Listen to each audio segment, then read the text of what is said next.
Well, fewer than half of working age Americans have any type of retirement savings. That's according to a 2020 census, and it could be a big problem in a couple of decades when millions of people want to solely rely on Social Security to live out their golden years. Yeah, but it's never too late to actually start saving. Dan Hernandez is a certified financial planner and president of Milestone Wealth Management. He joins us now to talk about two retirement savings accounts, the 401k and the IRA. Thank you for joining us. Yeah, thanks for having me, guys. Okay, so Dan, for those who may not be familiar with the definitions of 401ks and IRAs, can you break it down for us? Yeah, a 401k is an employer-sponsored plan. So a 401k is going to be provided for by, a company, an employer. An IRA is really devised for people that don't have a 401k or people that are self-employed. So IRA, stands for individual retirement account. A 401k is an employer-sponsored plan.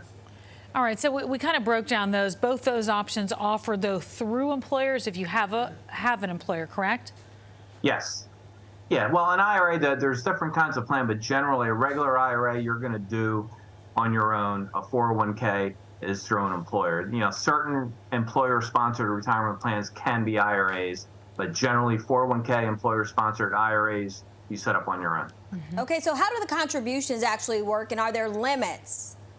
Yeah, 401ks, if available to you, a 401k is a more advantageous plan because you can put away up to $22,500 into a 401k. You could salary defer that much, meaning you could put that money away and possibly not pay taxes on it. Mm-hmm. IRAs are limited to $6,500. So 401k absolutely allows you to put more money away. So how does somebody figure out how much to put into either one of those plans, especially if right now you're already living paycheck to paycheck and just trying to figure it out? Yeah, look, it's not an easy conversation, but the reality is we have to provide for ourselves. You mentioned people retiring solely on Social Security. That's not going to be a real comfortable retirement. You have to put some money away for yourself, and you're going to do it through whatever plan's available to you. And in most cases, if you have a job and you work for a company, it's going to be a 401k. Mm-hmm. Okay, so would you say, is there one that's better than the other, especially depending on what your employee situation is? Yeah, I mean, look, a lot of companies that offer a 401k offer a match, some type of incentive to contribute. So that match could look like, dollar for dollar on the first 3%, 50 cents on the dollar on the first 7% you put away.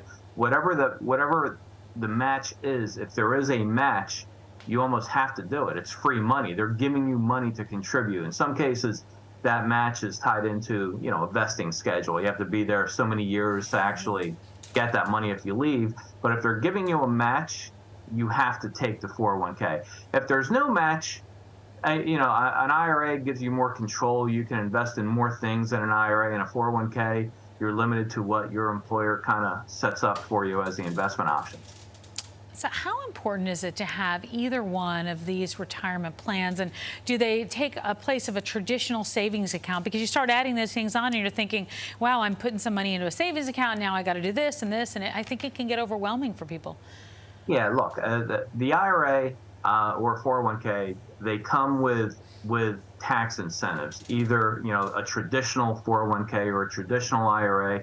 You're going to put the money away. You're not going to pay tax on it on a current basis. It's tax deferred. You're going to pay tax on it when you retire. In theory, you're in a lower tax bracket because you're making less money. Or there's a Roth IRA or a Roth 401k that allows you to put the money away tax-free when you retire. You pay tax on it when you put it away, but it will be tax-free when you come out. So they give you these tax incentives, but they're tied into you not touching the money until you're retired or you're 59 and a half. Right. All right. Well, Dan, thank you so much for breaking this all down for us today and joining us. Thanks for having me, guys. Take care.